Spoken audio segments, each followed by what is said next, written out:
Barak Yahweh, Barak Yahweh Shah, Yahweh Bahashim, Yahweh Shah, Bahashim, Kahak Dash. All praises, honor, glory, love, respect, and faith, and power, and trust, and all credit to my Heavenly Father, Yahweh, and my Heavenly Big Brother, Yahweh Shah. Thank you so much for what you've done, what you're doing, and what you're going to do. Double honor to the apostles and elders and bishops of GMS, great millstone, who I learned from, and all the men scattered all over the world, teaching His truth and none but the truth in the name, spirit, and the power of Yahweh Bashem Al Bashar. Trying to put a spiritual bug in you Hebrew Israelites' ears, you so-called blacks, Latinos, and Spanish, Native Americans, Seminole Indians, and you speckled birds. And what is a speckled bird? They be a Hebrew Israelite that look like some of the heathen nations, like for example, a Hebrew Israelite that look like a so-called white person, or so-called Chinese person, etc., etc. Got some videos lined up on war-related stuff. I'm going to play the videos. I'm going to get into the scripture my best ability, say whatever I got to say through the spirit, the power, Yahweh, Bashem, Al Shah, the Holy Spirit, the Kurahak, Kadash, love, will, and be on me. Let's get it. What's going on, guys? Checking in with you, and I want to talk a little bit about this latest video that was just dropped depicting what's going to happen here in America. I can't show the footage because it looks like they're headhunting this footage, but it's pretty clear they're using these Lego animations, if you will, and they're depicting all these things. And in the newest one, they show that LA specifically gets targeted. And they also show that there is an EMP that seems to go off over the U.S. They depict this clearly, and they say and they show that it is Israel that is responsible for making it happen. There's a lot of things hidden within the imagery. I'm going to leave a link so you guys can check out this whole video clip and then let me know your thoughts. But I'm going to tell you now that not only is LA kind of like targeted in this, but they also show in the background, before they hit the button, 2028. So, man, I'm like, bruh. I mean, I don't know if something when it's gonna happen, but I damn sure don't want to be. I want to be sooner than that. I don't want to be waiting on 2028. Shit, I want to wait to I want to be 2020 now. Shit. Just throwing it out there. I'm going to cover this more on the next live stream, but it should be known that they're telegraphing a lights out event, a huge event, and yeah. I believe it's gonna go down, and that's the only way they're gonna have a light. Hey man, the only way to get people to get the microchip is turn them lights off and watch people goddamn suffer.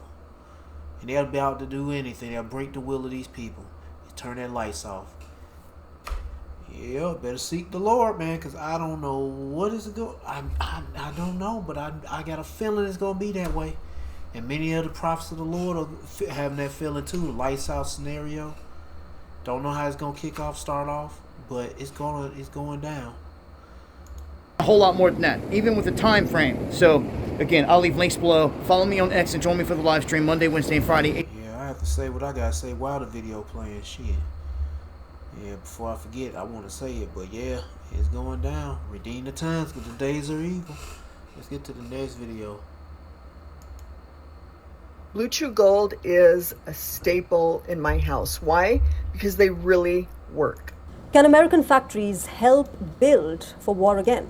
Well, the Trump administration is now reportedly reaching out to major U.S. automakers like General Motors, Ford, GE Aerospace, and Oshkosh to produce military gear. This, remember, comes amid the ongoing wars in Iran and Ukraine, which have reportedly drained American defense supplies. The push is coming from the Pentagon's broader plan to put U.S. defense production on what it calls a wartime footing. These automobile manufacturers do not have to start from scratch. Companies like Ford, Oshkosh, and GM have already built military vehicles for Washington in the past. In fact, GE Aerospace also won a U.S. military contract valued at up to $5 billion for aircraft engines to be sold to allied nations. But now the Trump government wants to scale this up, and fast. The reason is that the war demand, which is outpacing production, is now getting into a burden. When the U.S. entered the Second World War, remember, Detroit did not just build cars. It had built several war machines as well in the 1940s. Ford turned its factories into bomber plants. General Motors produced armored vehicles at an industrial scale never seen before. Ford alone, in fact, built over 8,000 B-24 bombers that time. It reached a stunning production rate of 1 aircraft per hour. After the Pearl Harbor attack, it even produced hundreds of thousands of vehicles, engines, and jeeps, and supplied critical components from armor plates to tank engines. GM produced fighter aircraft and torpedo bombers, built engines that powered some of the most important American. And before this video ends, let me go ahead and say this is a clear indicator, signs, clear signs showing you we at World War III, or the world is at World War. Shoot, and we in the end times, clearly. And if you don't see that, shit, you just need to go ahead and die, nigga. You need to just go ahead and die if you don't see that. Cause damn, you ain't worth shit. You need to die. But anyway, yeah, I say it like that cause I don't give a fuck. Cause a lot of people thinking, oh no, there ain't no World War III. That ain't nothing gonna happen. That's gonna get better. How's it gonna get better when all this shit going on, nigga? Anyway, but like I'm saying, clear indicators or signs showing you that this world is at war. Clearly. American warplanes and these niggas ramping up. And they got automakers making weapons or parts for machines and war machines, all that shit. Just like World War II. Hell, hey man, what was it back last year or a couple years ago they were talking about, or just say last year, Volkswagen, heck yeah, they was closing up. Well, they said they would stop production on certain vehicles or stop production on vehicles, so I guess certain vehicles, all to focus a little bit more on the war. Yeah, producing things for war, like war-related vehicles and such, you know? Yeah. And Volkswagen was known to, Volkswagen and Mercedes, I think they were known for building parts and machines for over there in Germany for the Nazis and shit. But anyway, it's going down, bro. You better, hey man, see how about Shah? rolled out more than 500,000 military trucks, light fighting tanks, and machine guns. In fact, it also supplied artillery components and military systems, essentially becoming a backbone of the US war machine. Now, fast forward this to today. Another parallel situation is emerging as Washington's high-intensity war against Iran is going on, while also supporting Ukraine against Russia, and the cost is showing. The US has reportedly fired more than 850 Tomahawk cruise missiles in just weeks of the Iran war, a raid that has raised serious concerns about stockpiles. Reports suggest that this has eaten into a significant portion of available inventory, while production remains slow and complex due to technological advancement. As a result of this, there is a growing gap between what Washington uses and what it can replace. The current situation in Iran, remember, and Ukraine is putting pressure on America's defense industrial base. The Pentagon is now responding with scale. The Trump administration is pushing for $1.5 trillion by 2027. It is one of the largest defense budgets in history, if not the highest. But money alone is not the problem. Capacity is. Defense experts warn that the US does not. Yeah, of course, money ain't the problem. Shit, they keep printing that shit constantly. Not currently have the manufacturing depth, especially against a country like China, which has a far larger industrial base. And then plus the United States ain't known to have all these resources that China has. And plus allies. If China don't have resources of their own, they'll just reach out to their allies. They're all their many allies. But America, they're burning bridges or blowing them up. They ain't just burning bridges, they blowing bridges up, and power plants too, or threaten to do so. And then when they don't, they just turn, especially Trump turns taco after talking all that shit. Anyway, but yeah, Americans ain't got no allies to loan them something. They don't even want to help them niggas. Yeah. And modern warfare that is only making this harder.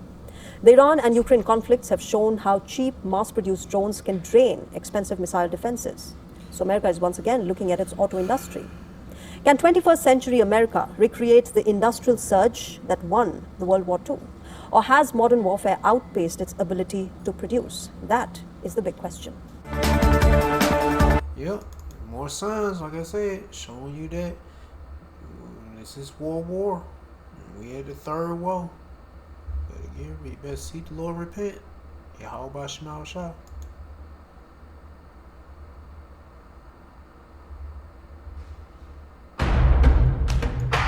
Ooh, that's some shit he looking for. We're like, what the fuck is that? A tongue? A silver tongue? Or Anyway. What the fuck is this? Like some soft taco wrap and some burrito, or well, not burrito, some brown mashed potatoes or some shit.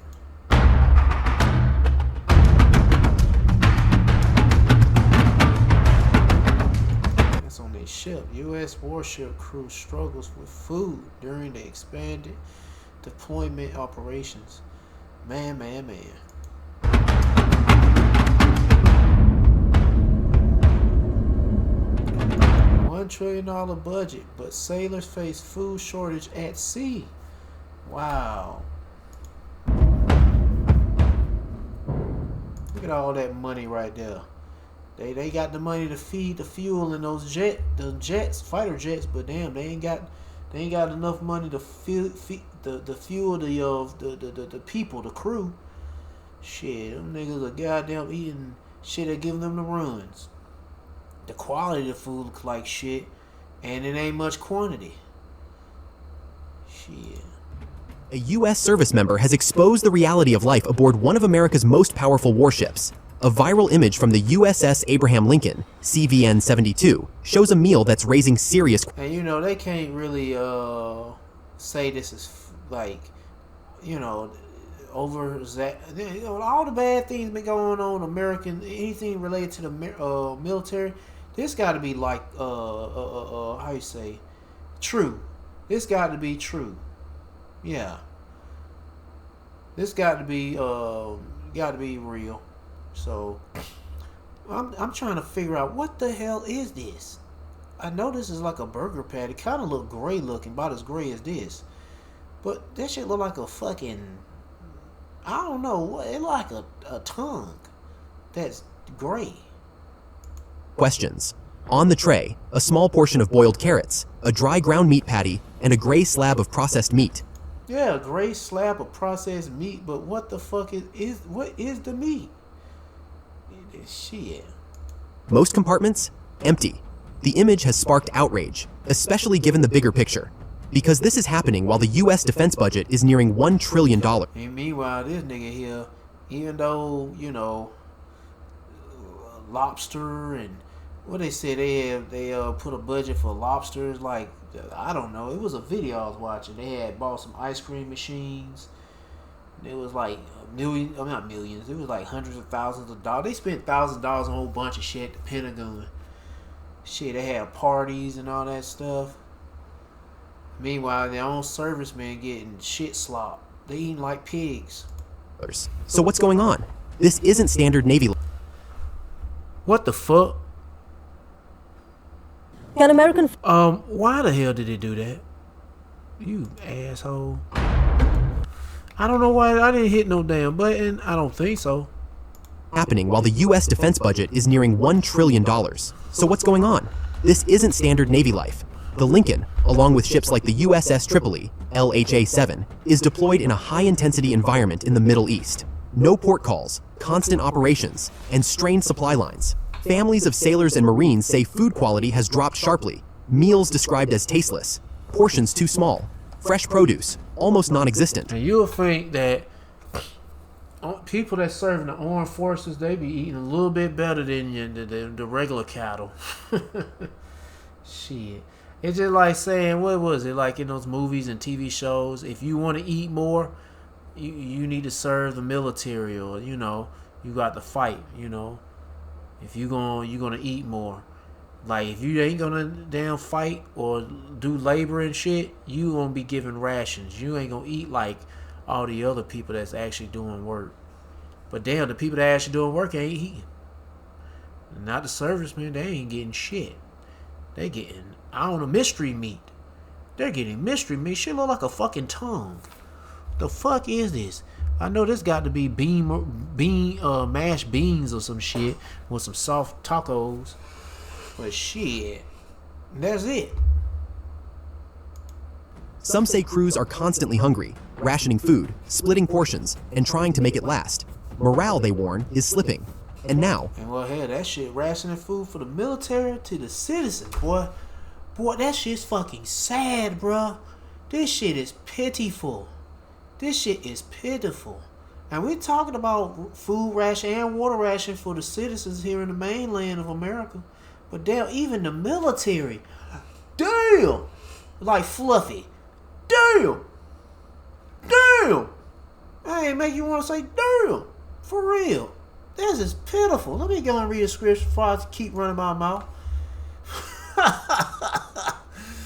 Damn. Ecclesiastes chapter 26 verse 28. Therefore there be two things that grieve my heart, and the third maketh me angry.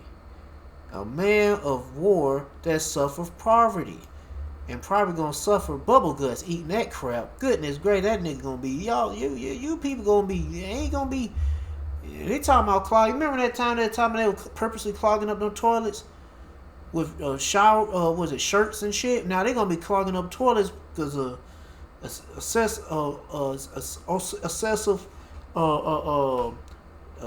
bowels, being emptied out.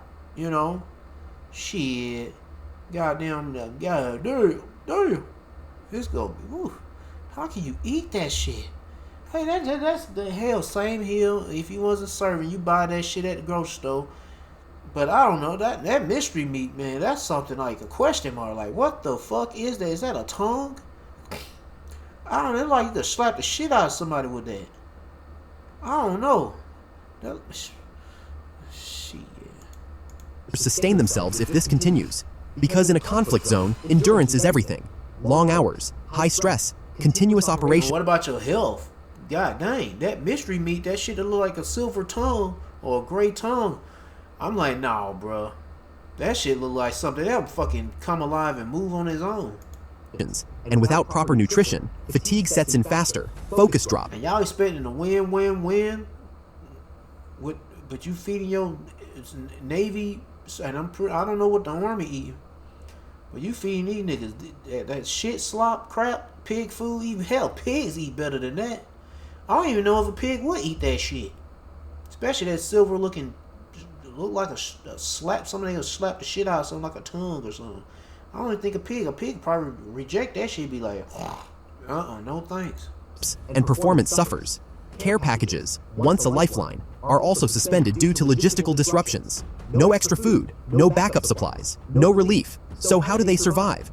For now, by adapting, stretching rations, sharing what little is available, relying on discipline and routine. But that's not a long-term solution, because even the most advanced warship in the world depends on something simple, feeding its crew. So why is this happening? Extended deployment without resupply stops, combined with the demands of ongoing operations, is pushing logistics to the limit. And that's where the contrast becomes striking. A near $1 trillion Pentagon budget, yet reports of empty trays at sea. It raises a larger question. In modern warfare, is enough reaching the people who need it most? Because in the end, war isn't just about weapons. It's about the people who operate them. And well, that's one thing. Since AI generated said that, they can use AI to goddamn operate the weapons instead. No need for humans. Maybe a one or two of them be around, but shit, no need for humans. Anyway. Right now, those people are running on less. Yeah. It's a damn shame. And they talking about drafting. Welcome to the We On podcast. In this episode, we explore how Donald Trump approved automatic military draft registration in the US, revealing what it really means, why it's changing now, and whether Americans could actually be forced into service. The shift marks a significant change in how the selective service system operates, moving from individual responsibility to government-managed enrollment. Currently, men aged 18 to 25 must register themselves with the selective service system. However, under a newly approved no more signs showing you World War III. What you gonna do, bruh? Shit. Boy, man, these people act like, we're not at war. This is not World War III. We got that. We good. We still eating. We're saying still safe. But you motherfuckers are stupid. Boy, y'all niggas deserve to die. Somebody's talking that type of shit like that, man. You don't see the times we in. You deserve to die. Change in the 2026 National Defense Nah, you deserve to get drafted, man. Oh, just like that one nigga I seen, I was talking about in the walk and talk earlier today. Yeah, that nigga here, riding on his electric scooter on this, was a four-way intersection. It's a busy intersection. It was a highway. This nigga in and out of the roads, like just straight up going through traffic like a dumbass. It's like this nigga is on demon time or the Cartoon Network time. This nigga like, you can't catch me. It's a Jake acting like a fucking retard. He was acting and sounding like a goddamn retard. I was like, yo, get that motherfucker. He's a perfect candidate for a draft for World War III. He want to laugh and show his ass, show your ass, and laugh your ass off out there in the field, the battlefield, nigga. Goodness gracious, bro. These niggas need to go, man. I'm tired of Jake. Jake looking like a fucking, he acting like a damn Edomite. A fucking goofy ass, cartoonish nigga. Anyway. Authorization He's like, I don't know how old he is, 18, 20? But shit. We wasn't acting that stupid back then. These niggas are fucking retarded. They need to be shipped off the overseas and fight. Really do. Act, signed into law by U.S. President Donald. I feel like I'm gonna shoot that motherfucker. He come near me with that fucking scooter. Shit, I'm gonna pop that motherfucker. Yeah, I say that shit. Yeah, I hate these motherfuckers, man. They fucking stupid, man. They about as retarded these damn Edomites. Donald Trump, registration will be automatic and handled by the government using federal data. The coverage age has been expanded to 18 to 26. The change is administrative only, and the US still has an all-volunteer military, as has been in place since 1973. There is no active draft, and registration is only a contingency system. Any future draft would require a national emergency and approval from both U.S. Well, that national emergency is, if it's not considered here, it will come soon, and it'll be near. Just like they talking about some EMPs or nuclear bombs, some shit go off, or something's coming. Just you wait. U.S. Congress and the And President. they're gonna draft you. Supporters of the change Just you wait, and they're gonna draft you, Jakes. say it improves efficiency, reduces costs, and ensures compliance. However, Yeah, well, it also reduces costs feeding you that mystery meat shit. Woo-wee, no, you servicemen gonna be eating the new drafts. Yeah, y'all niggas gonna be eating that fucking silver tongue. Y'all niggas be like, what the fuck is that? And you be thinking, that motherfucker just moved. Food don't supposed to move. critics have raised concerns about privacy and potential future military use. In strict legal terms, Trump was not a draft dodger, but he did defer military service several times. Wait. So you mean to tell me his bone spurs in his feet?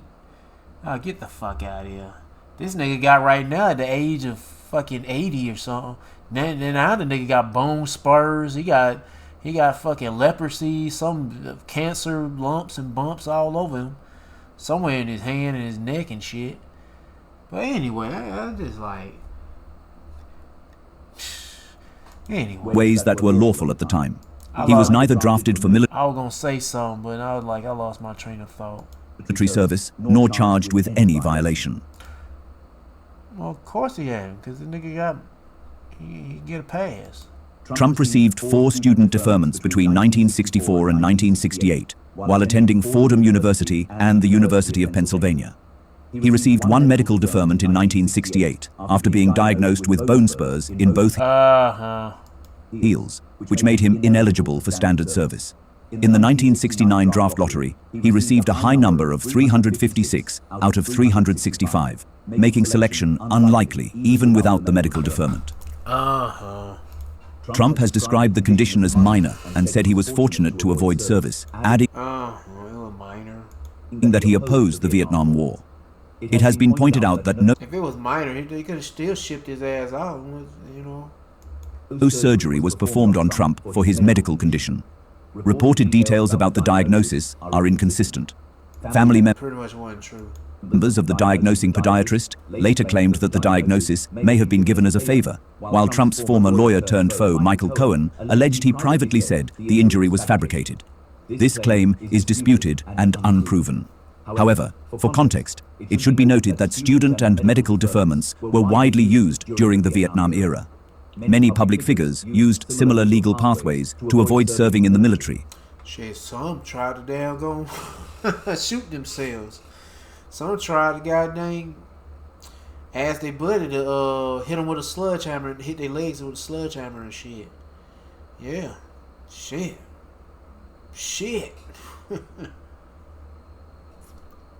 Some try to purposely blind themselves. Why?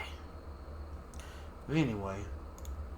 The term draft dodger traditionally refers to illegal evasion of military service, such as fleeing the country, which does Yo, fleeing the country gonna be out of the question because you know they already got, man, they ain't nobody flying the friendly skies. It's too fucking expensive. And they ain't got enough fuel, ration. You gotta have a good reason why you gonna leave, especially out the city, man. Shall desire to go to the city and shall not be able to. not apply in Trump's case. Military service is not Leaving out of the country, that's a different story. mandatory in the US, which has had an all-volunteer force since 1973. Registration for selective service is required and will soon be automatic, but this is not a draft. A draft would only occur in extreme circumstances and with Well, that shit is coming. That extreme circumstance. government approval. Women are not currently required to register, Well, soon will be. but can serve voluntarily. The Yeah, it's gonna be mandatory. US, in short, does not have conscription and only requires registration. This is different from Israel, which has mandatory service for most men and They do, but why they ain't fighting? You know, why they ain't fighting along? They were talking about the invasion. They remember they were talking about America almost about to go and start invading Iran, but Amalek, I ain't gonna say Israel, but Amalek says, y'all niggas got it this time. We gonna just sit back here and cheerleader. We gonna be out there on the sideline watching. You know, we'll be up in the bleachers, nosebleed, away from that shit watching. Shit. women, and South Korea, which has mandatory service for men, typically lasting 18 to 21 months.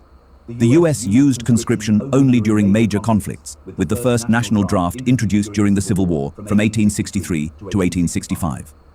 During World War I from 1917 to 1919, large-scale military service mobilization was carried out through a lottery system. During World War II from 1940 to 1947, This guy, he's like, God damn it, I'm gonna die. This guy, he's like, all right, I'm happy. Hey, get the fuck out of here. This is more realistic. Ain't no soldier gonna be smiling like he getting ready to go to war. He gearing up. He got a big old grin on his face. No thanks, bro. Shit. And this nigga here looks so grim. He like, damn, my life is over. I'm about to die. I gotta get the fuck out of the country. the first peacetime draft was introduced and later expanded. Plus, they gonna microchip your ass when you go out there and fight too. So you gonna be you're gonna be dead anyway or not. You're not gonna return back to America because America gonna be destroyed too. If you make it through this and witness that shit and hear about it. And oh yeah, you're gonna be end up fighting the Lord too. Anyway, let me get back to the video. During the Korean War from 1950. Alright, I'm done with this video. It seems like I've been talking more than this video could ever play. Let's get to the next video. I'm almost over. Almost done, I meant to say. Oh, but let me go and read this. Because people getting drafted in the military. Oh man, they're gonna be going soon. They're gonna be going for all ages.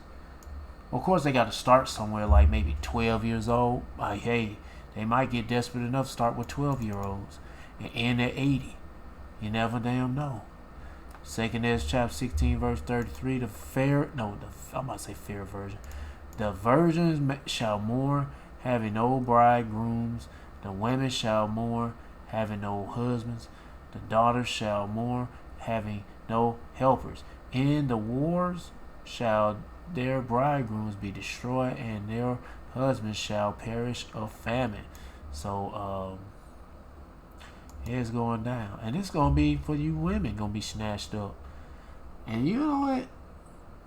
Certain places you might need to watch out for if you ever if they really start going after people, snatching them up and shit to throw them into war, I was just thinking I plan on going going to the, no, I don't want to say shooting range. Fuck it, I'll plan on going to the shooting range just to go shoot some 22s and shit tomorrow. And I'll be thinking, hell, they could be there.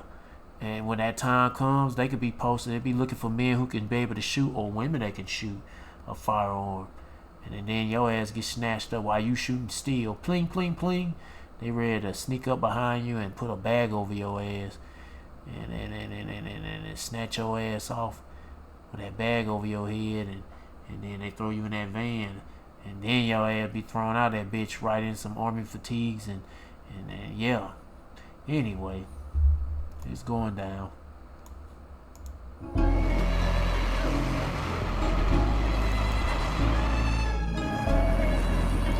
And I say that draft, that one nigga on that electric scooter, he should be a perfect candidate for World War III. Shit. That nigga so retarded, he'll probably end up shooting friendly fire, shooting somebody on his side.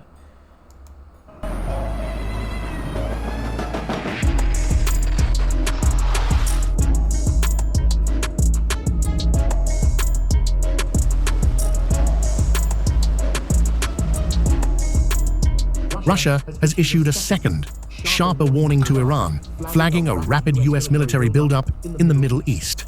Moscow says troop levels and deployments now point beyond deterrence toward possible direct intervention. This is more than intel sharing. It is a geopolitical alarm. Pentagon is continuously and rapidly increasing the number of its military forces in the region. The presence of 50,000 military personnel, including Delta units and the 82nd Airborne Division, indicates operational readiness for direct intervention. At the core of the warning is scale.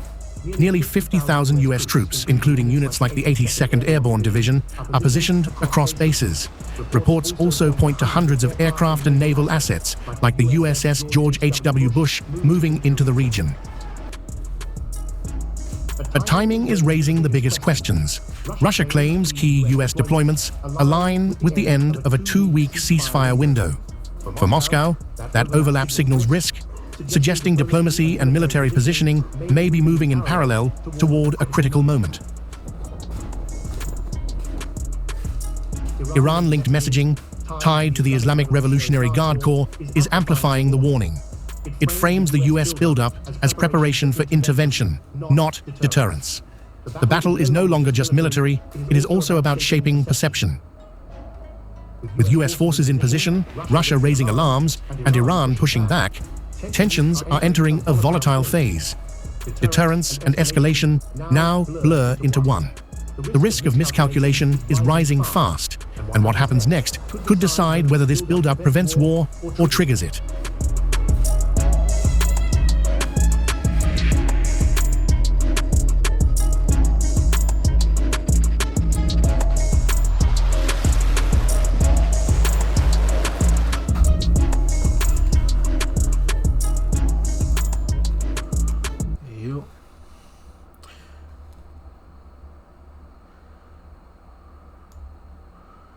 Saying wake up the mighty man. So yeah, ain't no ceasefire. The Iran ceasefire ends. There never was no. Man, get the fuck out of here. There ain't never was no ceasefire. Let's get this last one.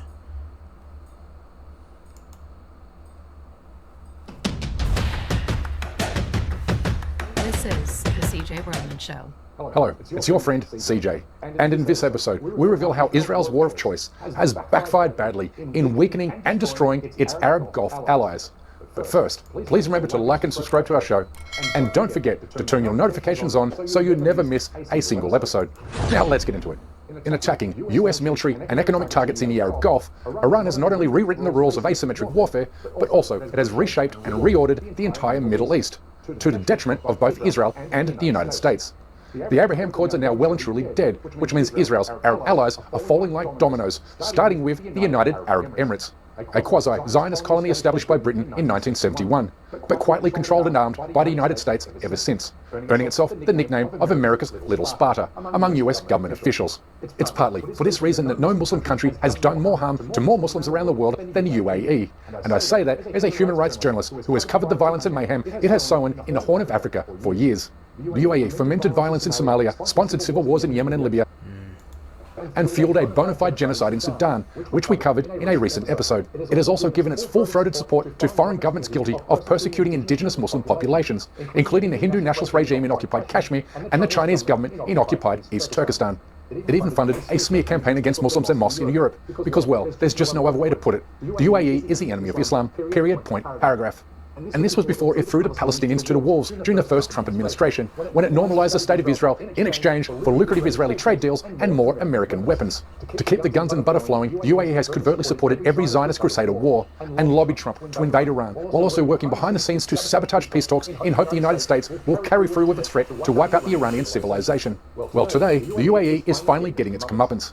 For war it helped start next door is now raining missiles on the Emirati population. These attacks were unprecedented. We could not have imagined this scenario actually playing out. Most airports and airlines in the region are affected. Drone has hit a residential tower overnight in Dubai. It sparks a fire and residents were forced to evacuate the building. This conflict has come to the doorstep of a territory that many perceive to be one of the world's top safe haven territories. Dubai has been on the receiving end of 500 ballistic missiles, 15 cruise missiles and 2,000 drone attacks since February 28th. Many have been intercepted, but many is not all, leaving the country's mostly expatriate population to live under the fear of rocket fire for the first time in their lives. And you supposed to be in Dubai having a good time, mingling with the rich people, the wealthy, and for some of these women getting shitted on, ran trains just to get a check, and making camels happy. Yeah, to get a check. Anyway. But still having a good time too. Yeah, balling out. Yeah. Shit, then the bombs come. Missiles. Shit. Oh my god, it's bomb debris. Here. Oh my god, it's a bomb. Oh my god. Oh shit, that motherfucker followed. The regional war has become personal. Iran's attacks reaching the homes of some of Dubai's residents. No joking, guys. We have just been hit by a drone. We had it coming. It stinks of oil in here. I didn't even finish my cup of tea. Embassy and government advice to shelter in place for most means to stay at home. She's coming to America. But that wasn't a safe option for some people today. The sense of terror has driven some families to hit the road to Oman in search of safety. Hundreds have been killed or seriously injured since Iran began aiming its missile launches at the UAE. A toll that is expected to grow much higher and to the point that will make Dubai totally unlivable, according to Tehran University professor Mohammad Marando, who essentially operates as a de facto spokesperson for the Iranian government.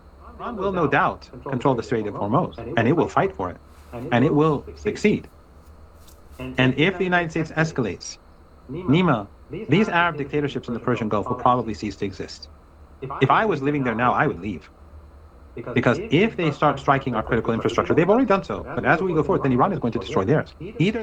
Tens of thousands of migrants have already permanently fled the country as a greater number pack up their belongings and yeah, look at, I guess assuming Jake right there, selfie and shit, like showing it that I'm having a good time in Dubai.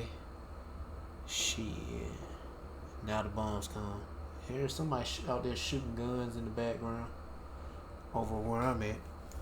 Finalised plans to return to their countries of origin, constituting a devastating blow to a country in which 90% of its residents are foreigners. You see, Dubai, unlike the other Gulf Emirates, does not have vast oil resources to fall back on. Its financial losses will be beyond crippling if the war drags on and Dubai's reputation as a haven for tourism and Western business, banking and real estate investments continues to erode. Which is why, in a bid to limit the reputational damage to the country, the Emirati regime has cracked down on social media posts and videos depicting the attacks. They doing like it. I won't say Israel, but Amalek. They banning all the video. They don't want to show.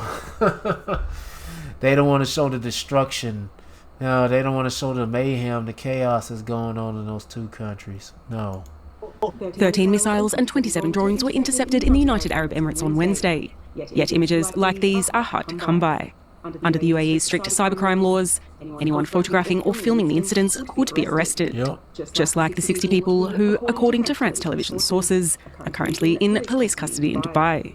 Among them are at least 3 French nationals accused of threatening public security by filming Iranian attacks on the territory. Stories of British expats being jailed for posting on social media is how the Emirati dream dies, because Dubai was sold to Western audiences as a quasi-liberal European city that was protected from regional wars and bloodshed by the presence of major US military bases. US and Israeli security guarantees are how Dubai grew from a sleeping fishing village into a billionaire's playground, replete with more Lamborghinis and luxury brand stores per capita than any other place in the world. It was ranked as the #1 destination for millionaires just 2 weeks before Israel and the US started bombing Iran, with 10,000 millionaires moving to Dubai in 2025 alone, bringing with them an additional $63 billion in capital. Dubai's pitch was simple: zero capital gains, zero income tax, modern infrastructure, and most of all, stability. This was the pitch to every multinational, every hedge fund, every... Taxes in Dubai. Damn near none. Billionaire looking for a job loss insurance, for a second passport and a tax-friendly base. Come here, you'll be safe, you'll be rich, nothing bad happens here.